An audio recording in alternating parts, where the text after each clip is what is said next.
So do I do anything different here? No, nothing at all. So you push your own record. Yeah. The guy down the back, he's recording, he's doing everything.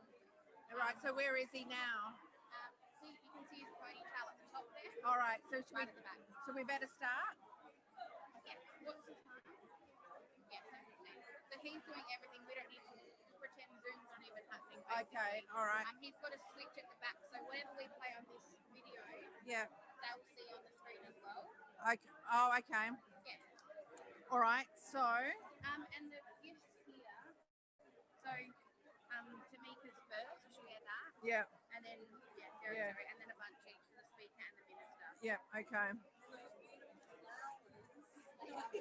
So Sharyn wants to just check her slides.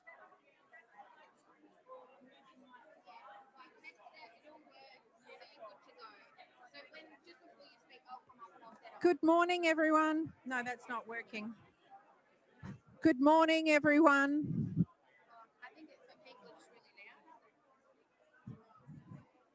Hi, everyone. Good morning. Could everyone... Oh, that definitely works now. Good morning, everyone. Thank you for taking your seats.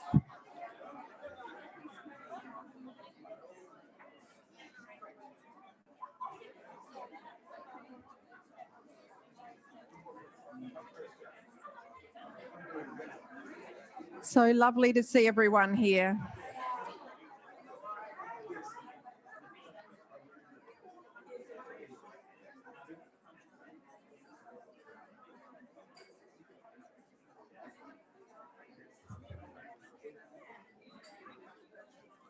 Okay, we'll make a start if that's okay. Thank you, everyone.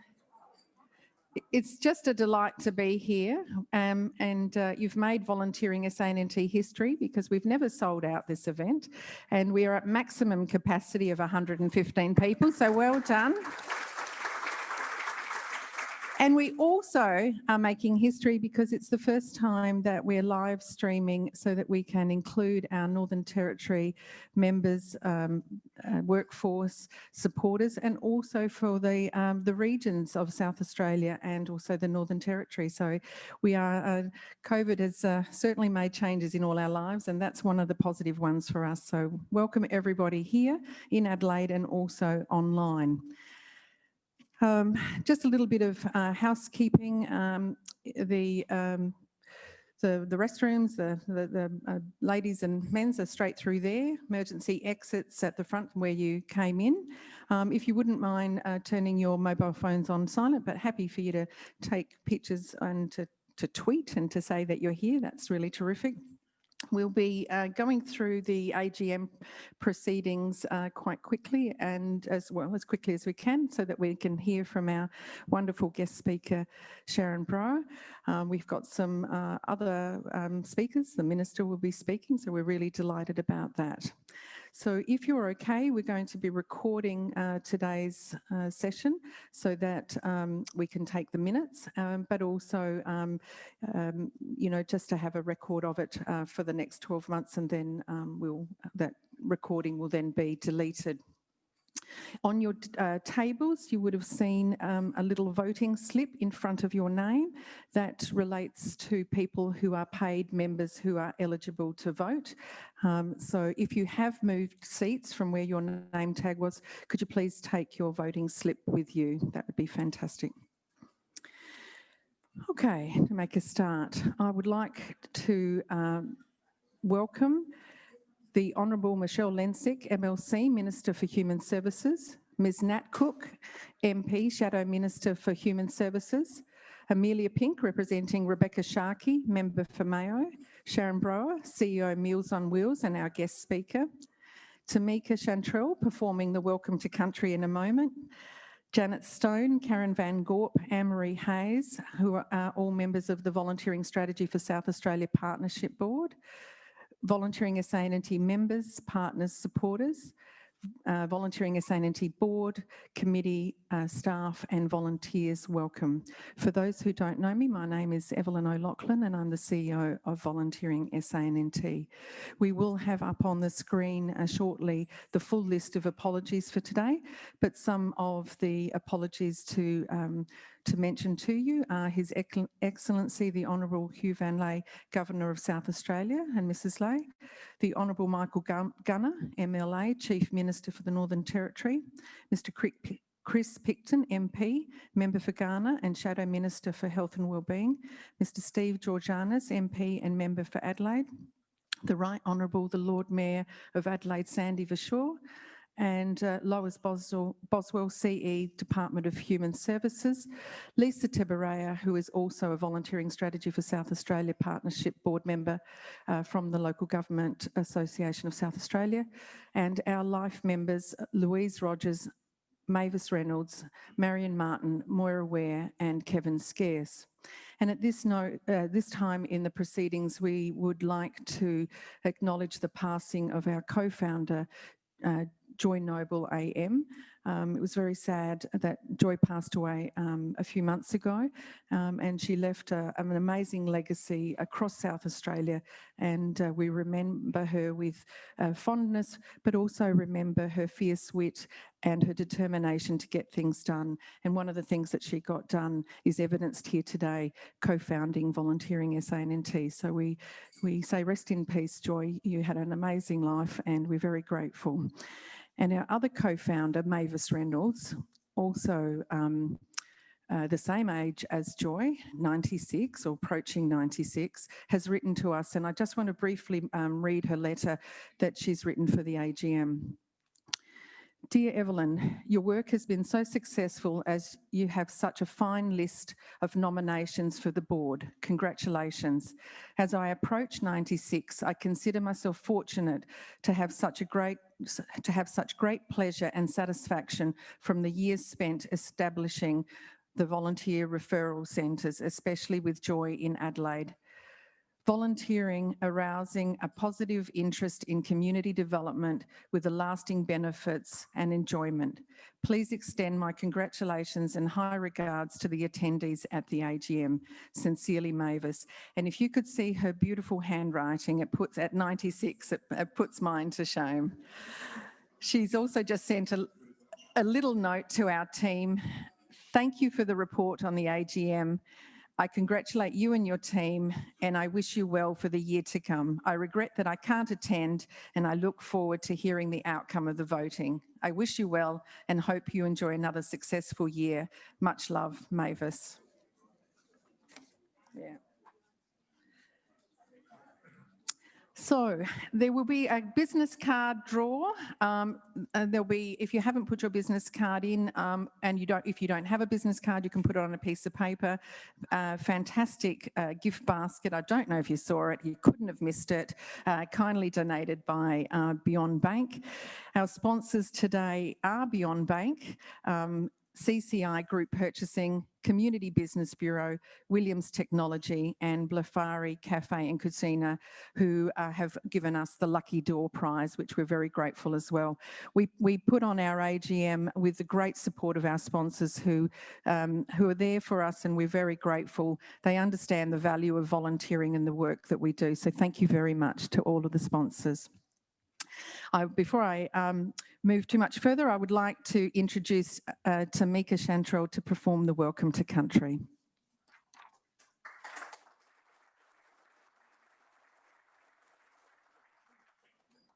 Nai Tamika Chantrell. Yankina Miena, Mat Yanka Ghana Miena, Manina Pudni Ghana Yata Ana. Ladies and gentlemen, on behalf of the Ghana people, I welcome you to Ghana land. Thank you.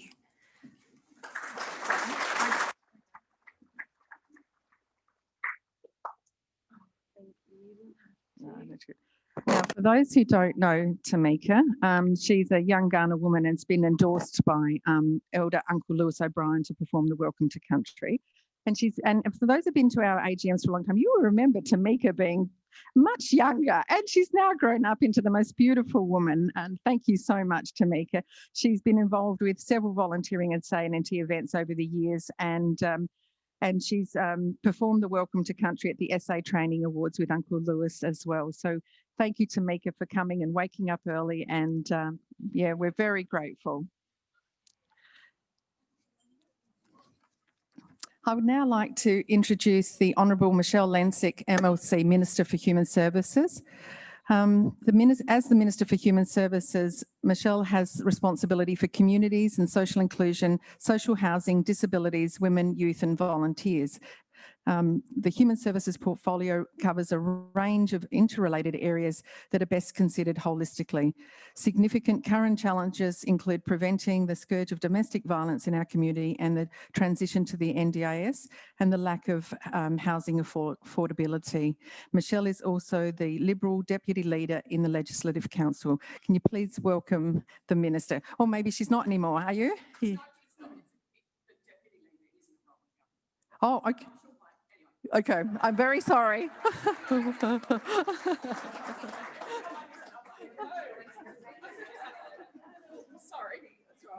I didn't mean to interrupt while I was being introduced. Sorry, Evelyn.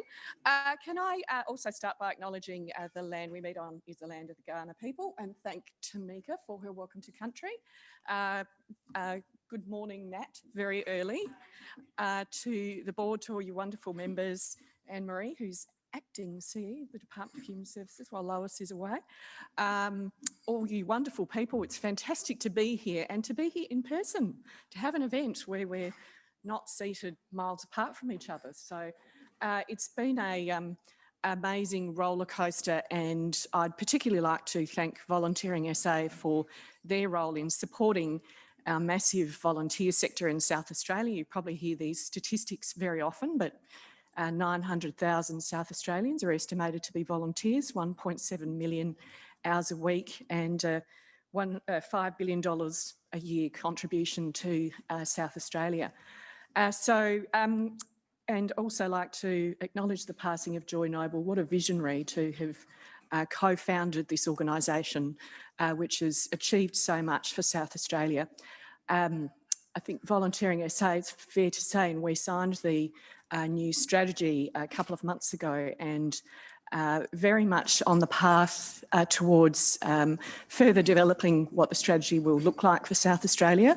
Without Volunteering SA, there's a lot of volunteering that goes on that's informal, and that's possibly what people in the community who aren't closely involved in volunteering think of, but there's so much that goes on behind the scenes in terms of support and the professionalising of the sector to make sure that volunteers are well supported in what they do, and to just make sure that we're getting the greatest value that we can. So Volunteering SA has played a huge role in that as part of its heritage and continues to do so, and will through the new strategy going forward. And I'd also like to acknowledge the role that Volunteering SA has played after the bushfires that we've had. What a roller coaster of a year it's been. Saying to someone earlier that I think things have calmed down a bit, but I'm almost scared to say that out loud because what can 2020 bring us next? But there's a lot of outpouring locally, of course, in South Australia for people who'd been who lost their homes and lost so much in the fires. So Volunteering SA played a huge role in matching up volunteers to where they could best fit, and that's, you know, epitomised by the picture on the front page here. I myself met with Blaze Aid, and I've learnt more about fences than I thought I'd need to know. Once the wire's burnt, it has to actually be removed. You can't just leave it in place, even though, anyway, I won't get into all that. But there's a whole bunch of people who are involved in that organisation who are retired engineers, lots of farmers, of course, because they've got all that practical experience and know-how, removing those fences and putting in new fences, and that just makes such a difference, not just economically, so that farmers can continue to keep their stock on the land, but also in terms of the well-being of the farmers, someone to talk to in that informal way, and that's of great assistance to them. So we continue to support the sector as a government through the free screening and also through Grants SA, which everybody would be well familiar with, and we've moved that into a COVID round at the moment to support organisations, because that's what we heard from the sector was important, because with a lot of the online technology that people are utilising, that's become increasingly important, obviously. We're all getting used to taking videos of ourselves. For my part, I have to do several takes. It's usually there's a woman, you can't go, oh, my hair looks terrible or something like that.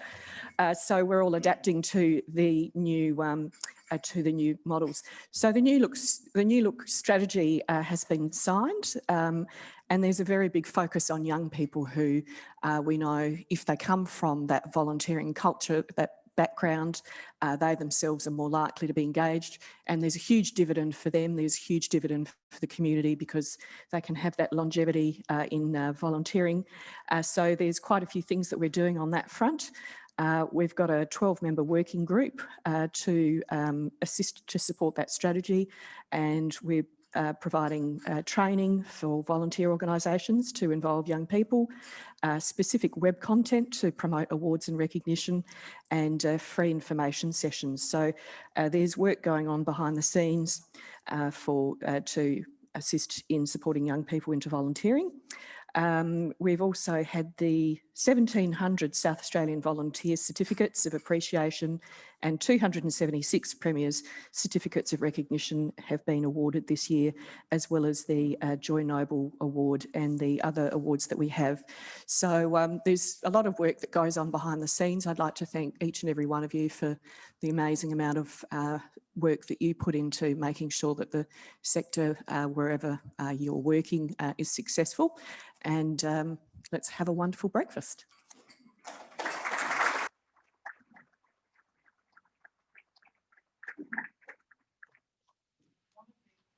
Oh, that's gorgeous. Thank you so much. Thank you.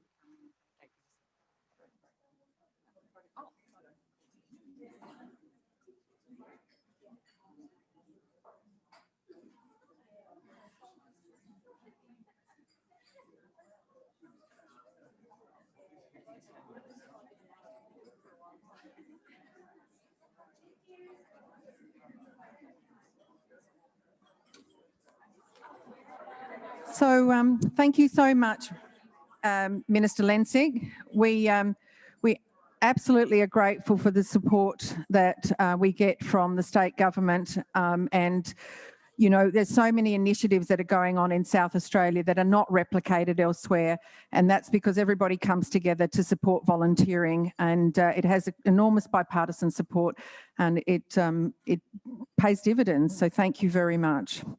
We are just trying to get up a video message for Senator the Honourable Anne Ruston. Good morning, and thank you for providing me with this opportunity to talk to you, and thank you all personally, albeit virtually. If there's one thing this year has shown us, it's our resilience. In the face of adversity, Australians pull together. We work together and we help each other through. Nowhere is this better demonstrated than amongst our volunteers. Volunteers freely give their time and skills to support others, and have played and will continue to play a key role in our local communities over the coming months as we recover from the coronavirus. Volunteers put up their hands to help deliver vital services to those who need it most, as well as acting as the bricks and mortar of our social, sporting and community groups. Although the work of our volunteers may be unpaid, it is certainly not unrecognised. From fighting bushfires, delivering food to vulnerable Australians in isolation, and helping out with the weekend sport, they are all local champions. It is important we acknowledge the contribution of our 8.7 million volunteers across the country, including in South Australia and the Northern Territory. Nationally, volunteering has an estimated annual economic and social contribution of $290 billion. That's no small change. It is part of the Australian way of life and has many benefits such as increased confidence, reduced marginalisation and skills development. Your organisation continues to demonstrate the benefits of when governments, businesses, not-for-profits and individuals collaborate.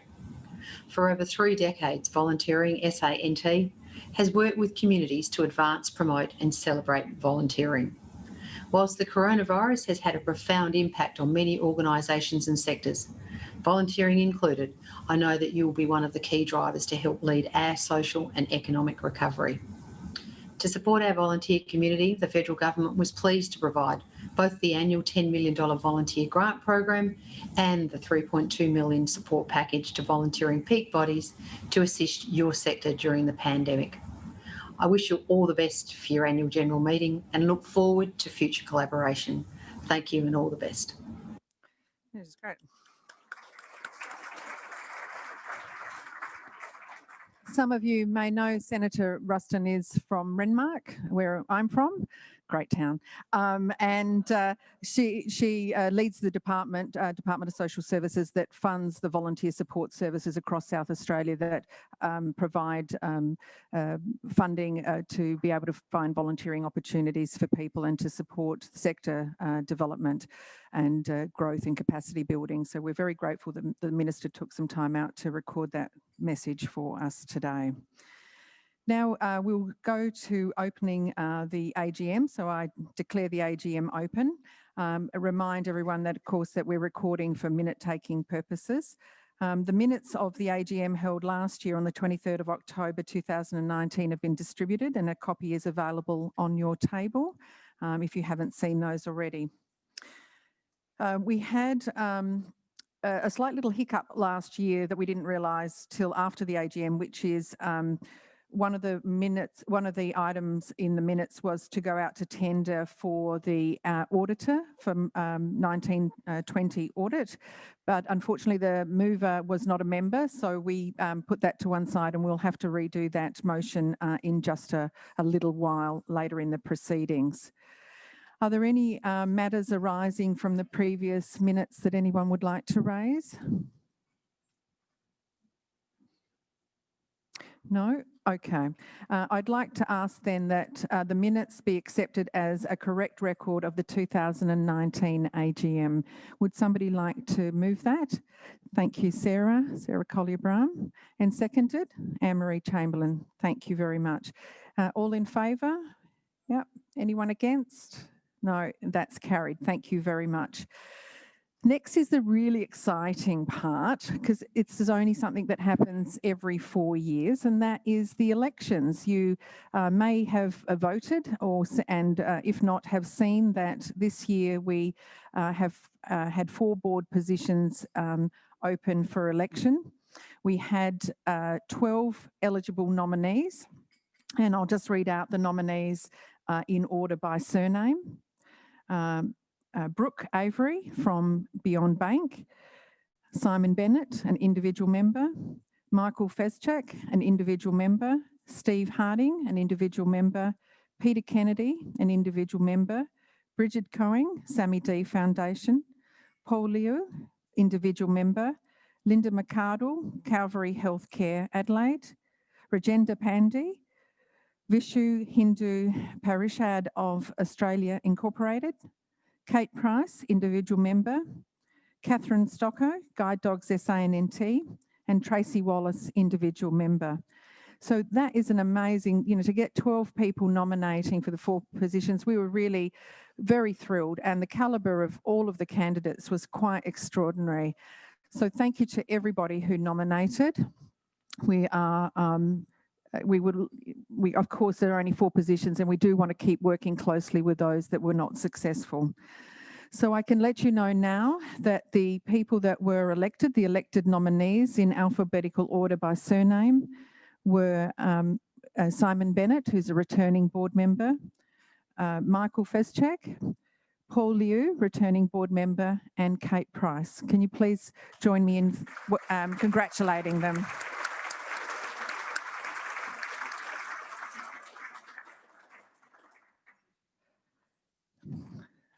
We need just to record those election results for the minutes. So that section of my report, could somebody move that be recorded? Thank you, Andrew Turner from the Northern Territory. And seconded? Thank you, Gary Byron. Thank you very much. And everybody in favour of those election results? Hope so. Thanks. Anyone against? Excellent, that's carried. We now would like to give a vote of thanks to the 2 board members who didn't renominate. They are Joe Caposa and Sarah Collier-Brahm. We would like you to come up, please, and also Anne-Marie Chamerlain, so that we can present a small token of our appreciation for the many years that you've contributed to our organisation. Joe, over 10, and Sarah, 6. And we've had a terrific time growing the organisation, and the governance support and the capability that Sarah and Joe bring. It was amazing and will be missed. So thank you so much.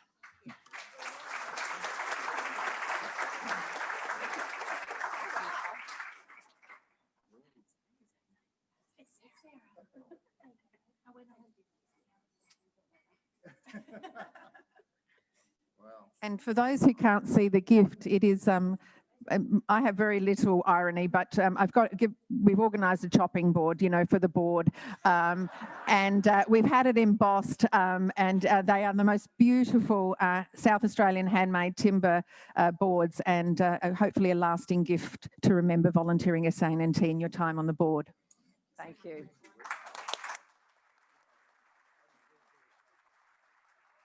Just, I can't leave without saying a few words.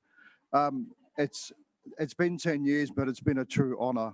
I think to serve the volunteering public, the work you do, the power of the volunteer, you know, it cannot be underestimated.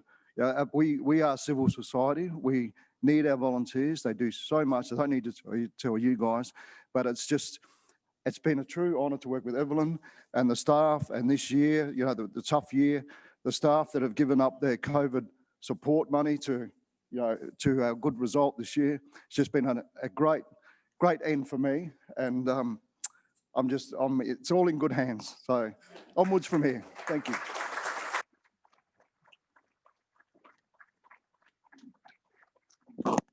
Oh, you got me teary, Joe.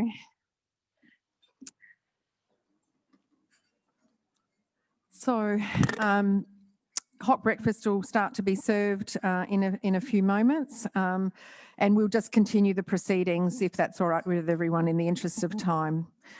I would like to now invite Anne-Marie Chamerlain, our chairperson, to come up and to present part of our year in review and highlights. Please welcome Anne-Marie.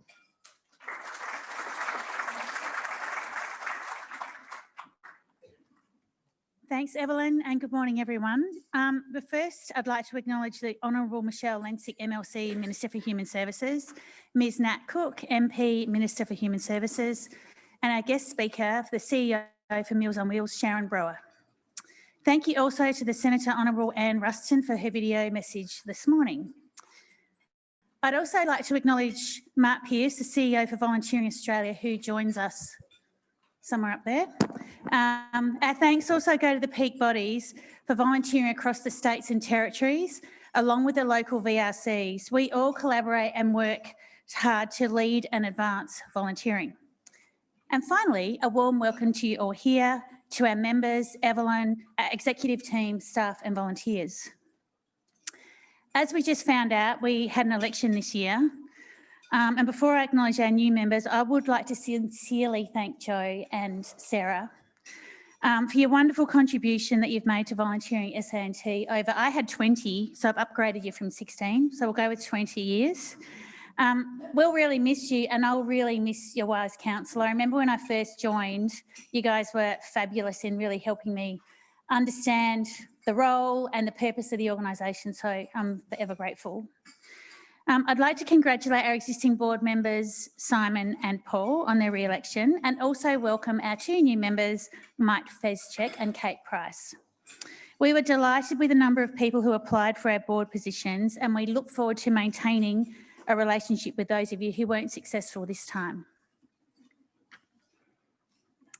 Well, it's been quite a year.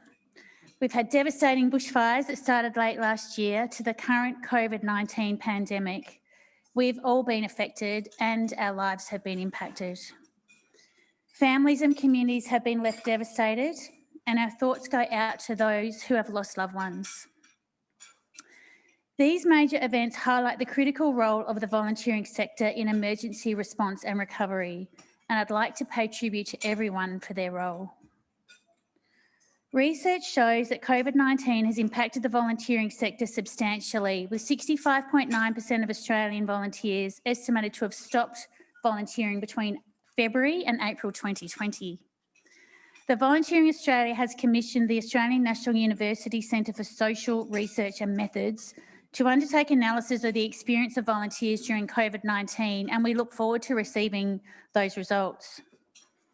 Volunteers were crucial, working tirelessly fighting fires, supporting emergency services, and in the much needed and ongoing recovery stage. We managed registration of interest for spontaneous emergency volunteers. With more than 3,500 received, we were overwhelmed with everyone's generosity. Over several months, we worked with 8 organisations with our volunteers, delivering more than 3,000 volunteer hours on bushfire recovery, which has a wage equivalent of about $135,000. Keeping this in mind, though, we know that the monetary value of people's time is only a minor consideration when they recognise the overall contribution of a volunteer. The COVID-19 pandemic has changed the way we work and live. We've had to adapt to meet the needs of the volunteering sector in order to safely reinvigorate volunteering. As we come out of the pandemic, it's timely that we start a conversation around re-engaging our volunteers and finding new ones, particularly given that over 64% of volunteers stopped volunteering between February and April this year, and many of them haven't come back. We look forward to continuing to upskill volunteers and volunteer managers for best practice volunteer management underpinned by the National Standards for Volunteer Involvement. We've had to take many of our services online, which includes our training. We've had a spike in webinar attendance, up by 12.5% with over 7,500 registrations. Although we had to cancel our annual volunteer thank you parade and barbecue during National Volunteer Week in May, we were pleased to announce a new online initiative, the Colour Your Community Red campaign. The week-long celebration was launched on May the 4th with a special video message from a well-known Star Wars character, Darth Vader, and a few of our volunteer group from South Australia. In these challenging times, communities really bonded together, which tied in with the theme of changing communities and changing lives. We were pleased to see communities all the way from Darwin in the Northern Territory to Mount Gambier in the southeast of South Australia and everywhere in between, lighting up and decorating their buildings in red to thank our volunteers during National Volunteer Week. It was really great to see many of our landmark buildings lit up in red: Adelaide Airport, Adelaide Arcade, Adelaide Entertainment Centre, the Convention Centre, the Town Hall, Cara Inc., the City of Unley, the City of Prospect, Parliament House and the Old Courthouse in Mount Gambier. And in the Northern Territory, both the City of Darwin and the City of Palmerston offices were bathed in a red hue. Special thank you videos were produced in South Australia with 20 well-known faces, including the Premier and Minister Ruston. They volunteered their time to thank and acknowledge the amazing work of volunteers. And in the NT, representatives from over 15 organisations took part in a recognition video. If you haven't seen them yet, you can check them out on YouTube, search Volunteering SA&NT and make sure you like and follow our pages on social media. That was a little plug. For the first time this year, we partnered with the Government of South Australia in the Online Essay of the Year Volunteer Awards, presenting a new category, the Excellence in Volunteer Management Award. This award recognises the dedication and commitment of volunteer managers, which went to Michael Fezchek from the City of Onkaparinga and also one of our new board members. Our second year as a sale venue in Adelaide took on a different look as our Art of Volunteering exhibition went viral. We were pleased to welcome back 6 of our artists, who are also volunteers, and 5 new talented volunteers added their creative talent to the mix. So now it's on to a few more highlights. I'm pleased to present to you the Year in Review for 2019-2020. Some of our achievements include over 19,700 individuals were assisted with inquiries and expressions of interest relating to volunteering, and that's up from 15,700 last year. 1,161 volunteer involving organisations were assisted. Our website hits went up by 21%. Our training sessions were particularly high due to online webinars, with a total of 80 sessions and 7,700 registrations. We all acknowledge and understand 2020 has presented us with a unique set of challenges and circumstances. I would like to acknowledge and thank Evelyn, our executive team, our wonderful volunteers and our broader team for leading and growing the volunteer sector. In closing, we were deeply saddened to hear of the recent passing of our passionate and incredible co-founder, Joy Noble. Joy was a powerhouse in the volunteering sector and a truly inspirational woman. We pay tribute to Joy's significant life. Her legacy is exceptional. Before I hand back to Evelyn, I would like to share one of Joy's favourite quotes by Nelson Mandela. "What counts is not the mere fact that we have lived. It is what difference we have made to the lives of others that will determine the significance of the life we lead." Thank you.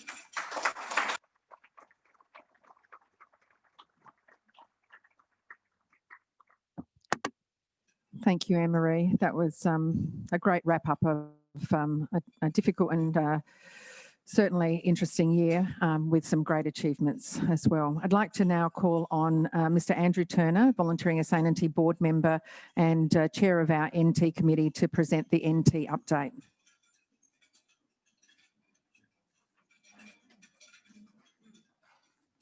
Thanks very much, Evelyn. A very good morning to you all.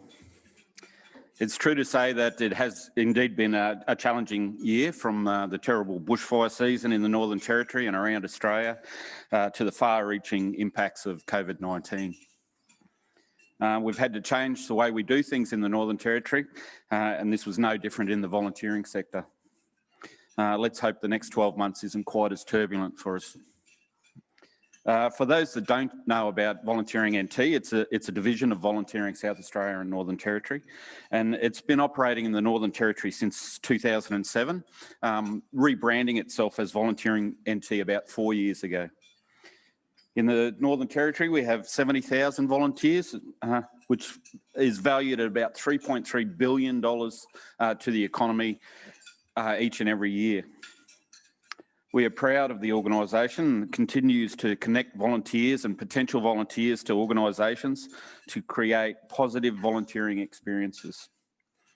Our important services up there include advocacy and promotion, consultancy, training, mentoring and research, all to support volunteering involving organisations. This year we have written and supported over 16 submissions to the government and other key agencies, including the review of volunteering management activity program and a position statement on the Department of Social Security's 2019-20 volunteer grants program. Volunteers remained a vital resource during COVID-19 pandemic, and it is important to share resources to keep everyone safe. Our face-to-face training went to online webinars, and we put out a range of fact sheets on topics such as good practice guidelines for volunteers and diversifying volunteer programs, as well as the Volunteer Involvement COVID-19 Action Plan. Some of our key achievements over the last 12 months in the NT include over 1,000 individuals assisted in finding volunteering opportunities, a total of 58 members working with over 6,000 volunteers. The NT Volunteer of the Year Awards 2019, we had 106 nominations and 480 guests at the award presentations. And the Facebook site that had almost 7,500 views. These and other highlights are mentioned in the year in review, which is on your table in front of you. The year celebrations of National Volunteer Week in May looked quite a bit different this year as well. The social media campaign, Colour Your Community Red, as Anne-Marie spoke about, saw communities from all over the Northern Territory colour their homes, their offices, and also some landmark buildings. Well done to the City of Darwin and the City of Palmerston. So they were highlighted in red, and we thank, well, they were done to thank and celebrate all of the amazing volunteers in the Northern Territory. We also produced a special thank you video, which has been viewed thousands of times. It's great to have the likes of the Honourable Michael Gunner, Chief Minister, and Her Honour the Honourable Vicky O'Halloran, AO, Administrator of the Northern Territory as well, on the video, as well as Rachel Bolker, the ex-Executive Manager of Volunteering NT, which I'll get to in a minute. They featured on the video along with 15 member organisations. These organisations all deserve a shout out for the great support and management of volunteers which they achieve. The RSPCA, the Royal Darwin Hospital, 8CCC, Bushfires NT, Variety, the children's charity, NT, the NT Fire and Rescue Service, Riding for the Disabled, the National Women's Museum, Careflight, NT SES, Purple House, St John's Ambulance, SIDS and Kids, Coast Guard, and Victims of Crime NT. The NT Volunteer of the Year Award remains one of our key events in recognising volunteers in the Northern Territory, and next month we will be announcing this year's award winners. I'd like to personally thank the 2019 award sponsors, the Northern Territory Government, INPEX, Jacana Energy, the Alice Springs Town Council and Yiparenya Shopping Centre. During the year, we also joined Darwin Lord Mayor Con Vascalis in hosting a volunteering reception on the 5th of December for International Volunteers Day. And last month, we sadly said farewell and good luck to our Executive Manager of over 4 years, Rachel Bolker. Rachel continues her career as an Executive Director with one of our member organisations, the Darwin Community Legal Service. Rachel's passion and dedication to volunteering has made an impact on all of the individuals and organisations that she's worked with. I know I join everyone in wishing Rachel every success and obviously a continuing close working relationship with Volunteering NT. I look forward to continuing my work with the volunteering sector and with many of our partnering organisations over the next year, and hope that it is far less challenging one than this year. I'm grateful to be with you this morning, and please enjoy the rest of your day.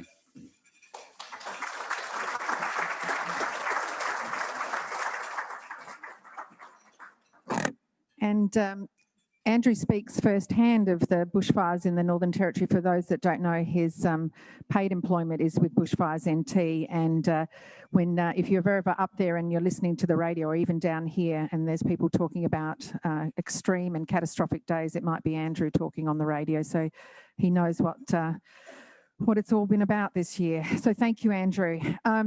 So the year in review highlights document is on your table. I would like to move that the chairperson and the chair of the NT committee's reports be received. Is there somebody to move that motion, please? Paul Liu, sorry, there's a few hands, but I got Paul first. Seconded. Okay, thanks, Mike Feschek. Thank you. All in favour? Thank you. Anyone against? No, that's carried. Thank you so much. It is only a snapshot of all of the work, and of course there's so much more to the stories than can be represented in this document, but thank you so much. I'd now like to call on Simon Bennett, the Chair of our Finance, Risk and Audit Committee, to present the financial report.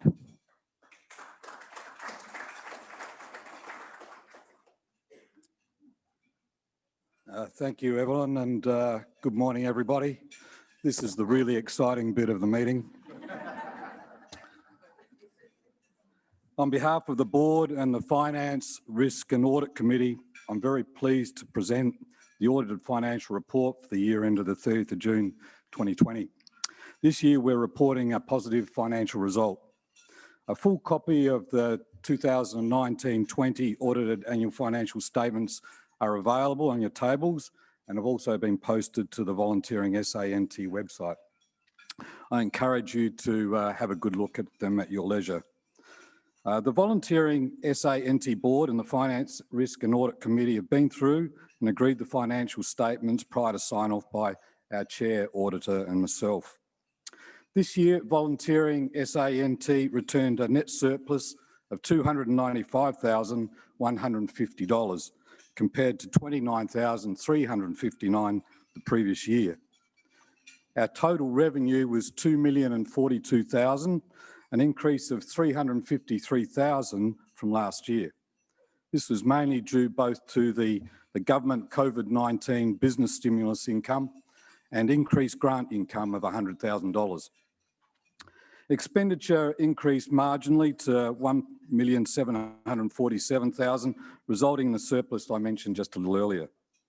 Interestingly, 91% of our revenue, excluding the COVID stimulus, was derived from federal, state and territory government grants, which is a 5% lift in percentage terms on the previous year. The percentage increase was due to a significant decline in business development activity due to the COVID restrictions. Volunteering SA&NT was eligible for both Cash Flow Boost and JobKeeper 1 due to the significant decline in non-government income due to the impact of COVID. This income has and will continue to be used to increase our sector support and advocacy through additional programs and staffing, as well as investing in improving our IT. Again this year, the highest area of expenditure was employee expenses, reflecting the high-touch, direct person-to-person nature of the services requested and provided by our talented and experienced team. It is their expertise that assists the successful delivery of our services, projects and events, which are delivered on time, within budget and to a high standard. The statement of financial position shows an increase in total equity of $295,150. This lifts the last reported total equity in 2018-19 by 77% to a new total of $676,468 in 2019-2020. Volunteering SA&NT remains focused on maintaining sound and appropriate financial controls. In the year ahead, we will continue to actively explore and grow diverse sources of revenue, including fee-for-service and collaborative options as they arise. This year, we have again carefully prioritised our business in order to maximise our capacity to deliver impactful, high-quality services and rewarding results for our members and the broader volunteering sector, also whilst not compromising our service delivery and adhering to a very tight financial budget. Our focus is always on maintaining a vibrant, viable and relevant organisation by ensuring business alignment with Volunteering SA&NT's purpose and strategic objectives. For the information of members, I will also advise that at its meeting on the 1st of October 2020, the Volunteering SA&NT Board accepted the financial statements in accordance with a resolution recommending adoption at the 2020 AGM. At this stage, I'll just pause and ask if there's any questions of my report. That's very good.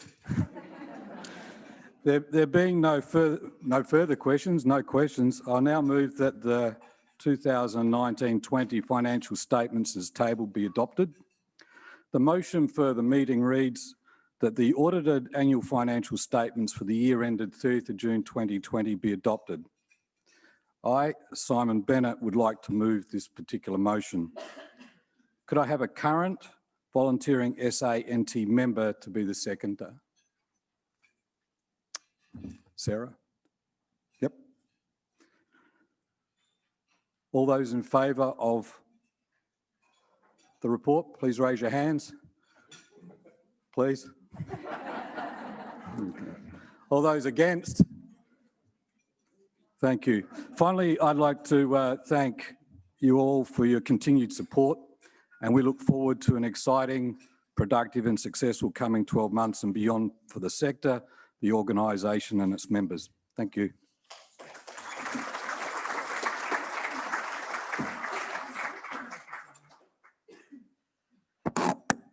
Thank you so much, Simon. It is an outstanding result for an organisation that's 38 years old to actually have a more secure footing going into the future is a terrific outcome for everyone, for the sector and us. I'm putting my public officer hat on to address the appointment of auditors. Volunteering SA&NT board approved the reappointment of the MGI auditors for 2019 and 2020 financial year, but we would like to go out, as we were due to last year, for the 2020-2021 financial year, to go out to tender to see who will be doing our audit, to get new quotes and make a decision.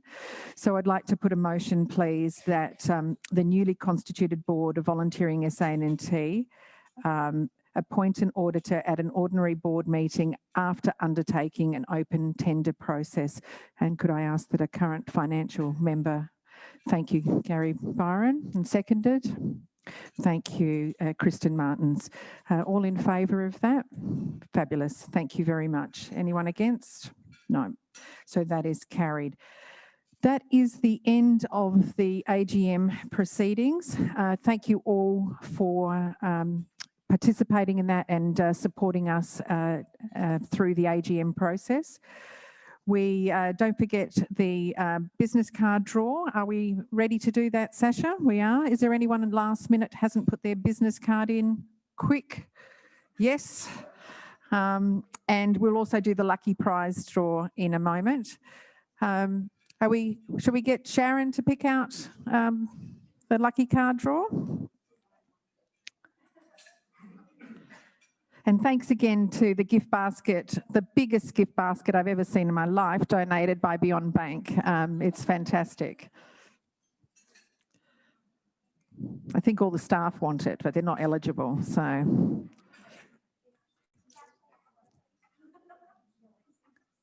This is for? Sasha, this is the... Okay, sorry. The lucky door prize comes first, and that is raffle number on 066.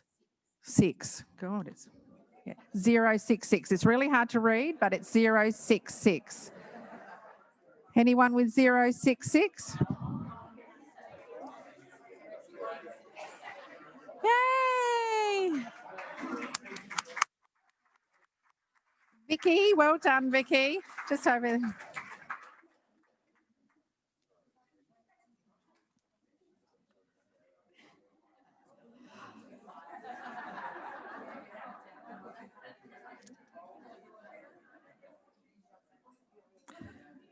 Congratulations to Vicky Booth. And let's do the business card draw next. Who are we going to get to draw that one? I can. Definitely my card is not in there.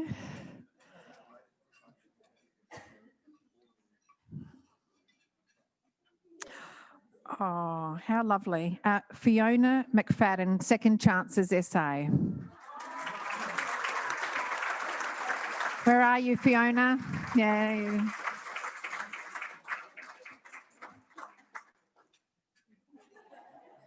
And I commend Second Chances SA, to look them up. They do great work in the community if you don't know their organisation. Okay. Great pleasure now to introduce Sharyn Brower, who's going to be who is our guest speaker for today. Many of you will know Sharyn. She has a passion for improving the health and wellbeing of communities through the delivery of high-quality community services and programs. Sharyn has led Meals on Wheels since 2010, when she became CEO, and at the same time, Secretary of Meals on Wheels Australia.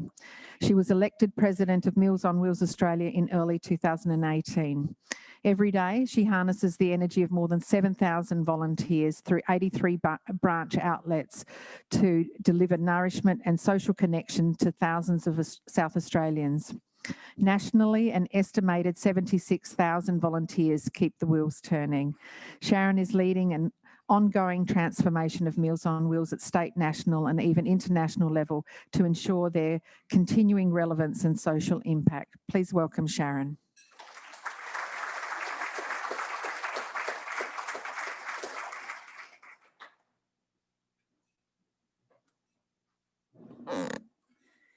Thanks very much, Evelyn, for that lovely introduction. I'd first like to acknowledge that we're meeting on the lands of the Kaurna people and pay my respects to elders past, present and emerging. Also acknowledging Minister Lensink and Nat Cook, who's had to leave us a little bit early today. Members of the Volunteering SA&NT board and their staff. I'd also like to acknowledge one of our Meals on Wheels SA board members, Susan McDonald, who's in the room today, and any other Meals on Wheels SA volunteers who might be present. It's really a privilege to have been asked to share our story in this remarkable year that has had such an impact on so many volunteer engaging organisations. So I am really thrilled to be able to have been asked to share about the impact of the pandemic on Meals on Wheels. I'm going to give as much of a national perspective as I can, but a lot of state illustrations, and I'll cover a whole range of impacts. There was almost no part of our service and business that wasn't impacted by the pandemic, but I will spend a little bit longer on the volunteering side, just given the interest of people in the room. And I've named this before, during and after the storm. Make sure I get this. Oh, beautiful. So what was Meals on Wheels like before the pandemic? Well, business as usual was actually pretty hard. Meals on Wheels in Australia is a federation of about 600 plus outlets with different state structures and local structures, but we're united by a mission to have better nourished people thriving in their communities. And our brand, our name, Meals on Wheels, which is a trademark, has been sort of synonymous with delivered meals to people at home. And every year, our members deliver over 10 million meals to people who are struggling to cook or shop for themselves. And most of those people are older Australians, and about 1 million of those meals go out in South Australia. So last year we supported 10,000 South Australians. As was mentioned in the introduction, we've got about 76,000 volunteers nationally and around 7,000 in Australia. And we estimate that, depending on what measures you use, it's at least $600 million worth of value that our volunteers bring. You know this photo's pre-COVID because there's no social distancing in it. Some of the other things about Meals on Wheels before COVID, the community had this perception, lots of people know our name. And when you ask people, what do you know about Meals on Wheels? What do you think about Meals on Wheels? They'll say, oh, it's a good organisation, great volunteers. But some of the other things that they say is, oh, it's a bit old fashioned. I'm not quite sure whether I'll like the food, and I don't know if it's for me. It's almost one of those grudge buys. If you accept that you need Meals on Wheels, you're probably making an acceptance that perhaps you're not as independent as you once were and would like to be. We've seen around the country that there's been a shift in service use, and some states have had a significant decline, particularly WA and Victoria, a lot to do with local policy and funding decisions. It's an organisation that's been chronically underfunded, and you might be surprised to learn that the majority of the revenue for Meals on Wheels comes from the consumers themselves. They pay for the service, and it's a relatively small input from government that subsidises their costs. So generally around Australia, consumers are paying at least 50% of the full cost of the service, and in South Australia it's more like 2/3 of the cost. So because of that, we have really lean operations at national, state and local level. Nationally, we had one part-time executive director working 2 days a week when COVID struck. And we've been busily campaigning for more funding. The political perception of Meals on Wheels at a national level, we're a bit like someone's favourite auntie. We're well loved, but perhaps not well supported. And of course, we've got the Royal Commissions have been underway, and COVID came while the country was still experiencing and recovering from drought, bushfires and floods, and those events had impacted Meals on Wheels services as they had all other areas of the communities that were affected. So we knew at the beginning of this year that there was this virus that was starting to spread around the world, named COVID-19. And we recognised early that it had the potential to impact on all of our activities. So we started our preparation in about February. Emergency management's a well-exercised muscle at Meals on Wheels in South Australia, but not uniformly across Australia. So I was leading the tactical response at both a national level with Kate Tilley, our Executive Director, and at state level. And we charted a course early on about what could happen, looking at experiences at that time from Italy and the UK. We knew that older people were more susceptible to the virus and more likely to succumb. And so that was a double whammy for Meals on Wheels, because it was likely to impact the majority of our clients, our existing clients, the people who would potentially need, extra people who would need our services. But out of that 76,000 volunteer cohort, the median age is the 70 to 75 year age bracket. So we've got lots of active volunteers in their 80s and 90s, as well as those in their 50s, 60s and 70s. So we anticipated that COVID was going to bring a spike in demand and a drop in our workforce at the same time. So we started with some guiding principles, 3 things that we agreed on. Everyone who needs a meal gets fed, nobody gets sick, whether it was volunteers, staff or consumers, and we don't go broke while we're doing it. So then the storm hit and COVID started spreading across Australia, gaining momentum. And like all of society, we experienced the volatility, uncertainty, complexity and ambiguity on high. So Meals on Wheels as an organisation isn't really known for innovation or agility, but fortunately we'd been strengthening our capability. Early on, we knew that we needed to try and create some level of certainty, particularly for our volunteers. So in South Australia, they're dispersed around 83 different branch communities, from Ceduna to Mount Gambier and Quorn in the north and Renmark in the east of the state. Our volunteers like certainty, we all do. So how did we create some certainty when we just didn't know what was going to happen? We borrowed a plan from New Zealand. New Zealand came out pretty quickly and published levels of response and some indicators for what would happen if the spread of the virus escalated, what sorts of things might happen in the community. And we thought that's a really great idea. How can we adapt that to Meals on Wheels? So we put together a response plan. It had 4 levels in it.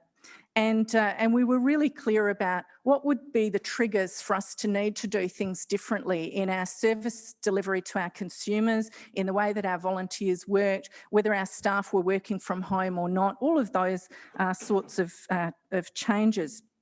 And so we had a plan on a page, and it really did help us with our communication. Meals on Wheels Australia supported our state members with resources and procedural changes to ensure the health and safety of our customers, volunteers and staff and the wider community, and there was a lot of sharing. We also, without having any funding to do it, we increased our ED's time from 2 days a week to 5 days a week immediately. So pretty early in the piece, government and the community realised how essential food security is. a lot of people who had taken for granted that there would be groceries on the supermarket shelf, or that you could pop out to the pub or the cafe for a lunch, or that your club that you you regularly went to on a Friday would be operating, or indeed that you could order your groceries online and they would be delivered. Can you remember that in the early weeks of COVID, there was no online shopping at what they didn't know how to do it. And we knew that people aged over 70 were likely to be told to stay home, and eventually they were. So food security for older people, as well as for those who were suddenly out of work and rely on income support, or before JobKeeper didn't even know whether they would have income, were all affected by food security challenges. So we knew that there'd be new service users. Our existing clients, for the same reason, also needed more deliveries. So they might have had regularly 3 meals delivered a week, and now they need 7. So that demand went up quite significantly early, and the phones started ringing. So the first impact of COVID on Meals on Wheels in a service delivery sense was probably the last week, 2 weeks of March and the first week of April, when it just went ballistic. We had 2.5 times as many new customer inquiries in those 3 weeks than what we usually do. And so it was our staff on the phones in the referral area who felt the impact first. And that increase was felt Australia-wide, with many Australians facing food insecurity for the first time. And services across the country stepped up to the plate to make sure that nobody in their communities went hungry. Our meal deliveries went up, depending on the area. Some areas doubled within a week. Others went up by a minimum of 20%. And the number of people using the service went up 10%. There were some concerns early on about whether we would actually be able to get consistent supply of ingredients or consistent supply of meals, and the Australian government set some contingency plans in place in all jurisdictions just in case. So our services had to continue and scale up while we protected our clients and workers. No Meals on Wheels services in Australia stopped providing services during the pandemic, even when many other home care organisations needed to do so. So safe procedures was really critical, and I've got the picture of the hand sanitizer up there, because the biggest challenge in the first couple of weeks was how were we going to give people hand washing capability when they're out doing meal deliveries. And I think there were probably a few families that were a bit surprised and said, you mean your volunteers don't sanitise their hands between going in and out of homes? Well, actually, no, they hadn't been. So we needed to get stocks of hand sanitizer and called on a whole lot of our networks to be able to do that. We also created ways for contactless delivery, and in those states outside of South Australia where people still paid in cash, they also needed to put online contactless payment.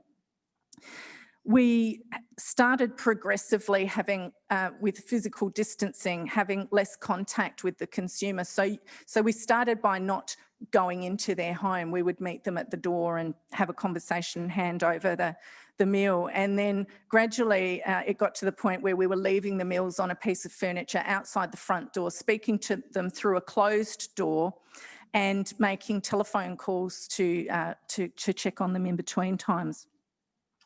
In South Australia, we also constrained our service office. So we suspended people's ability to choose the meals that they received on the day. We just needed to do that to simplify our operations. We moved also in the metropolitan area from a predominantly hot meal service to a frozen meal service. And the challenge for us was that we had to take that decision. The reason for that decision is we thought, what are the key things that we need to do? How can we actually continue to deliver the meals that people need and reduce the number of people circulating in the community and reduce the number of people that we need to actually operate our service, because we're worried that we're not going to get enough volunteers coming in. And the answer to that was deliver the meals frozen rather than deliver them hot. So we didn't need to have so many people in our volunteer kitchens. We didn't need to deliver every day of the week. And I think they were the two main reasons, just reducing the number of people circulating in the community generally.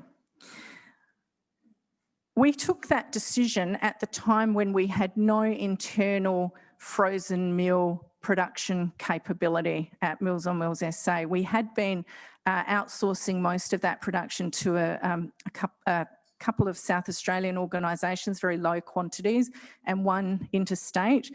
The lead time for those organisations was three weeks it was going to take them to get extra meals in.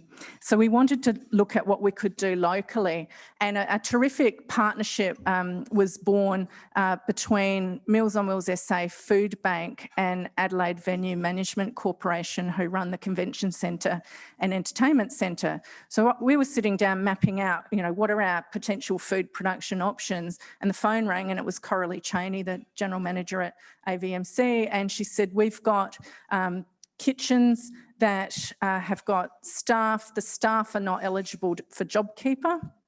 I'd been through their kitchens. I knew that these kitchens were big enough for the volume. We needed 15,000 three-course meals a week. So we knew that the scale was there. We knew that they were likely to get over the line with SA Health for the extra food safety requirements that we need to meet. And so we were able to stand up AVMC to supply meals to us in a fairly short turnaround with really great support from SA Health, who, by the way, also reviewed all of our volunteer delivery procedures for us in quick, smart time.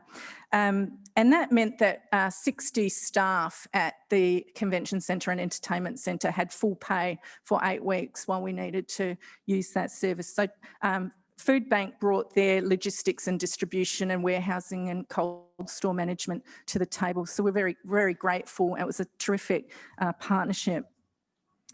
And we also had to employ some extra staff, paid people to do some of the things that volunteers usually do, but particularly to support our branches through the changes. So with our volunteers, one of the big headaches that we had was to stand down or not to stand down. We always followed the health advice at the national level and also within jurisdictions. And it was fortunate that the wording was people with underlying health conditions or who are elderly are encouraged to consider their safety and to stay home as much as possible. There was no directive that said if you're in a certain group, you have to stay home, don't you dare come out for your own safety. So we did encourage those who were vulnerable to take a break, but we avoided ageism. It was kind of interesting. The week before the Prime Minister made his announcement, we started communicating with our over 80-year-old volunteers and just sort of saying, look, you need to do a risk assessment. If you don't feel comfortable to continue volunteering, that's fine. We'll be able to manage without you for a little while. We encourage you to take a break. And then I think it was within days of that, the federal government's advice was, well, if you're over 70, actually you should be taking some thought in this. But we had created safe procedures. For example, normally 2 volunteers go out in a car, and we're saying if you don't live in the same house together, we'd much rather it be 1 volunteer going out and doing the deliveries, or at least 1 person in a car. We had some situations where the passenger would sit in the rear and the driver would sit in the front. But basically, people undertook their own risk assessment, and knowing that they had opportunities to maintain social distancing, hand hygiene, cough etiquette. We already have safe for work procedures. So every time a volunteer comes in for a shift, they sign off that they're not experiencing any conditions that would make them unsafe to work on that day. So we just expanded those expectations. So we found that not as many volunteers stayed home as we anticipated, plus we'd reduced our demand for volunteers by changing up our service model. Nevertheless, we were still concerned, and Meals on Wheels put out an early call for emergency volunteers.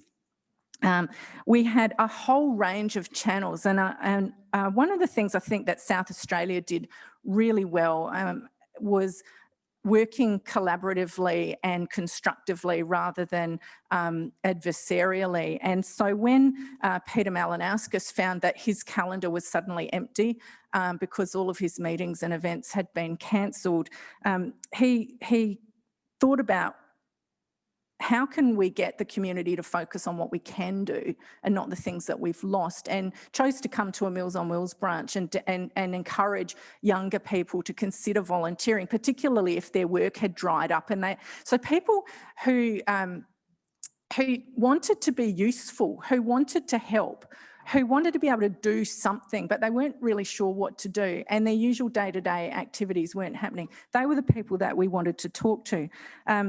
I had some media coverage. We had a session on the drum. We used social media. John Dee, who set up Planet Arc years ago, has now got a website called Do Something Near You. Your organisations may already be registered on there. He set up a specific Meals on Wheels page.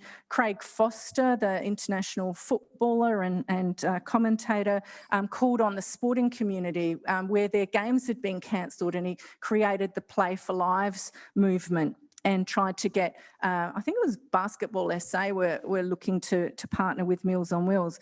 Evelyn reached out, and Volunteering SA&NT came on board. And there were some other state approaches. Queensland and Tasmania had sort of the Premier's Care Army and other sort of collected efforts to harness this desire that people had to volunteer. And I think it'll be interesting to know what the national research shows, because I suspect that there were some people who started volunteering during COVID that perhaps hadn't volunteered before. Also, councils and aged care workers were redeploying staff to Meals on Wheels, and the response was massive. So in South Australia, the COVID-19 effect on our volunteer inquiries is the yellow bit. We had over 3,000 volunteer inquiries between March and May, and actually close to 3,000 in about a 3-week period at the end of March and beginning of April. So we needed to move pretty quickly. How do we handle 3,000 inquiries in our usual process? So we simplified the registration, screening and onboarding, and my staff, I'm very proud to say, stood up an online induction process in less than a week, and we really just tried to make it easy. We said, please, if you don't have a current police screening, then you would just put on the "we'll talk to you later" pile. So out of that level of inquiry, over 3,000, more than 2,300 were screened and referred to branches to be available to fill shifts. And this is the South Australian data. And my team tell me that over 300 of those people have actually stayed on as regular volunteers with Meals on Wheels. So we had a little COVID bump. So that was terrific. I mentioned before those care armies that some of the other states stood up, and I was talking to my colleague Evan from Queensland this week, and he said that it was actually about 3 weeks too late. So Meals on Wheels was well ahead of the curve and reaching out to the community and getting volunteers when they needed to. And by the time these sort of care armies or other channels had become available, Meals on Wheels had resolved its need for more volunteers. And he reckons out of the whole state of Queensland, there might have been 6 extra people come through that channel. So just an interesting analogy there. And one of the other things that we wanted to do was to keep the volunteers who had decided to stay home, keep them engaged. So there's always that sort of worry that if somebody stops coming in for their regular volunteering shift, and we didn't at all want them to feel unwanted or not needed.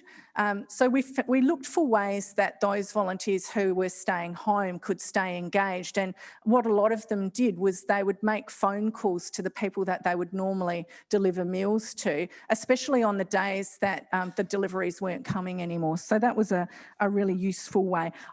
We don't have a very good way of understanding out of the volunteers who stayed home how many didn't come back, and if that was the case, was it because of COVID or was it just because they'd been planning to retire and hang up their apron anyway? So interesting effect on our volunteers.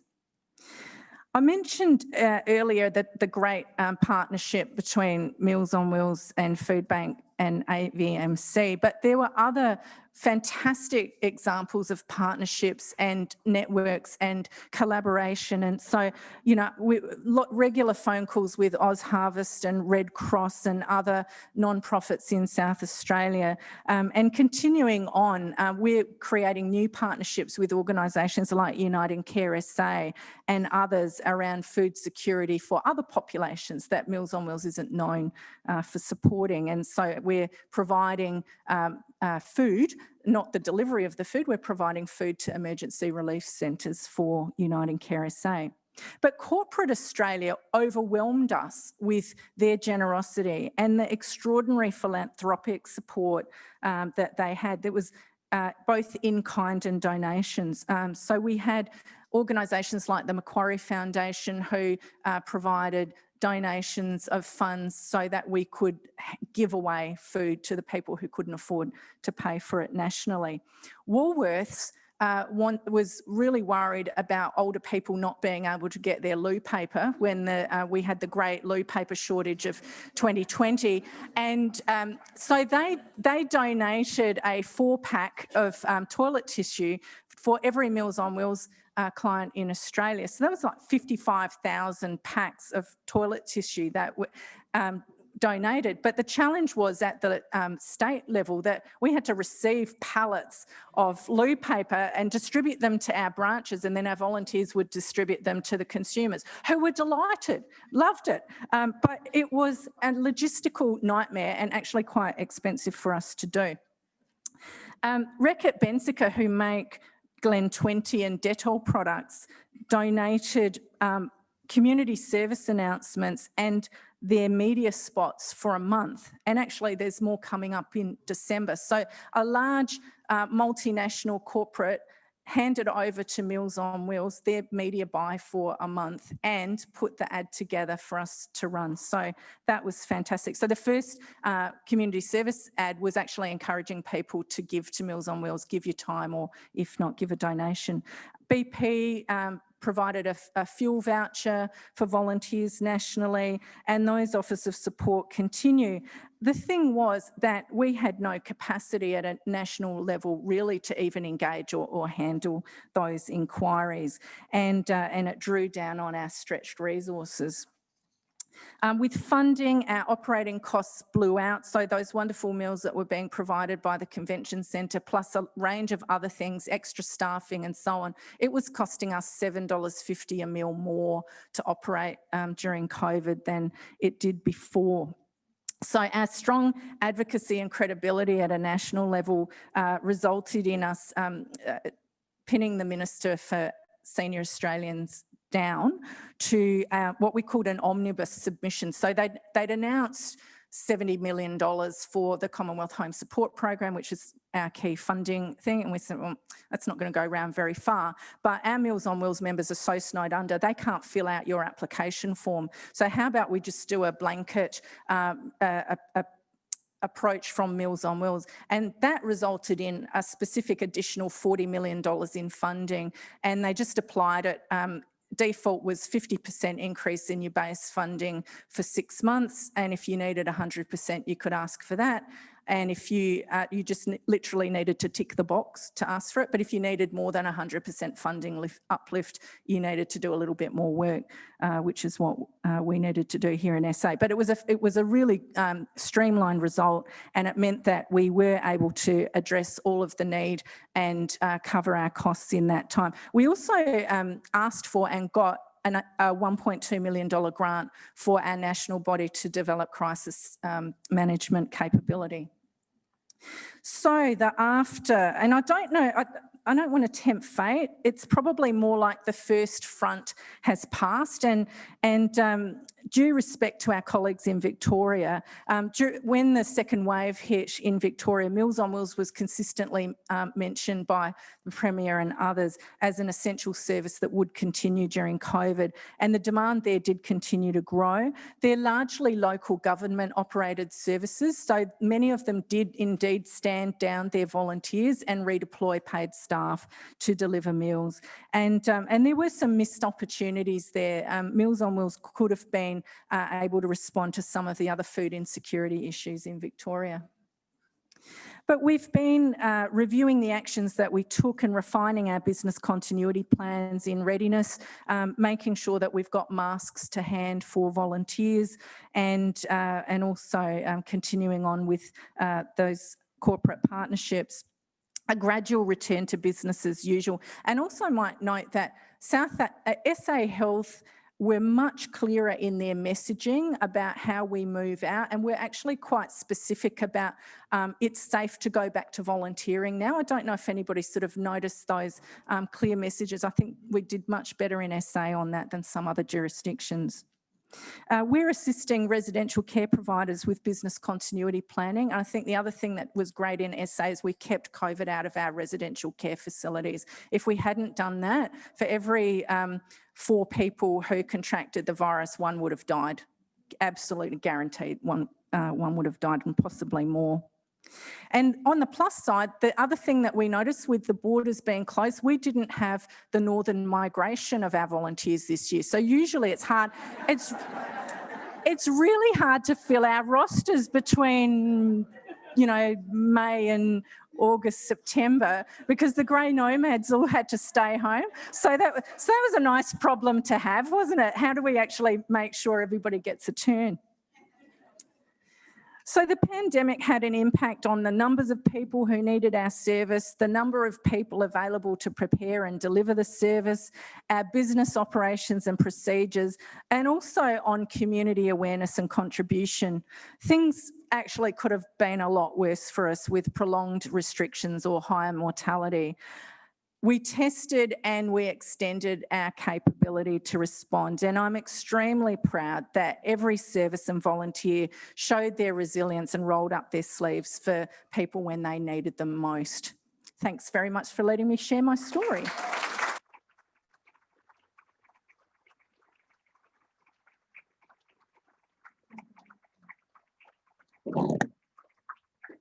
Thank you so much, Sharyn. I think it's really important. You know, we see what we read in the papers or we hear on the radio, but to actually get that depth of insight into what it took to keep food going to vulnerable people is really, really insightful. And I'm very grateful that you come and talk today, particularly as Sharyn's organisation has their AGM today as well. So she's really made an important contribution to our AGM, knowing that she's got lots to do today too. We do have time for probably 1 or 2 questions if anybody has any.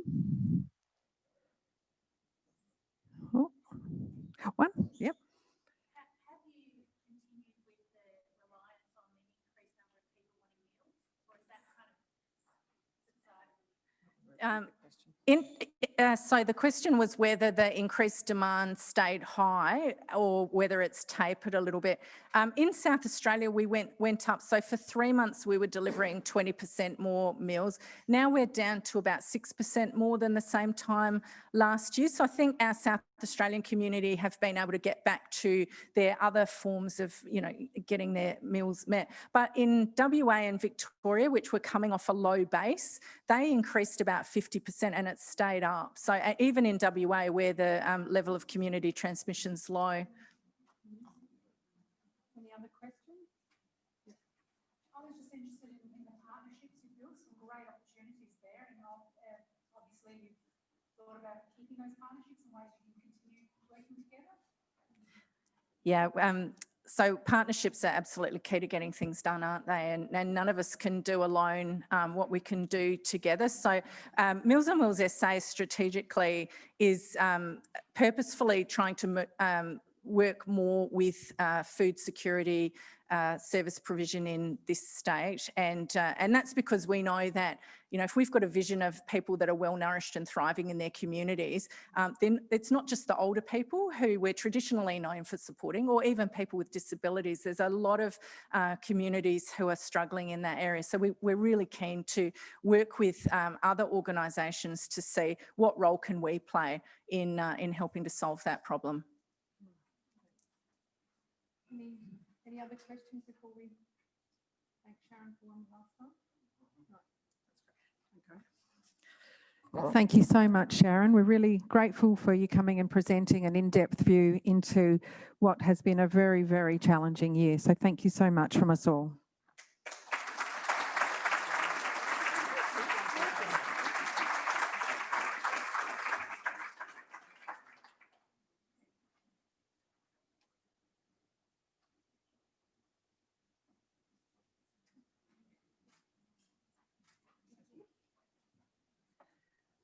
So we're nearly at the end of our 2020 AGM. Just a few reminders that International Volunteer Managers Day is on the 5th of November. Please, if you're not a volunteer manager or coordinator of volunteering programs, please find one on that day and thank them for the great work that they do. Upload your stories on social media and let us know too, so we can share them as well. I would also, in closing, like to ask all the volunteering SA&NT workforce that's here, employees and volunteers, to stand up and take a bow, and for us to thank you. Tracy, Emily, where are you? And all your teams, volunteers.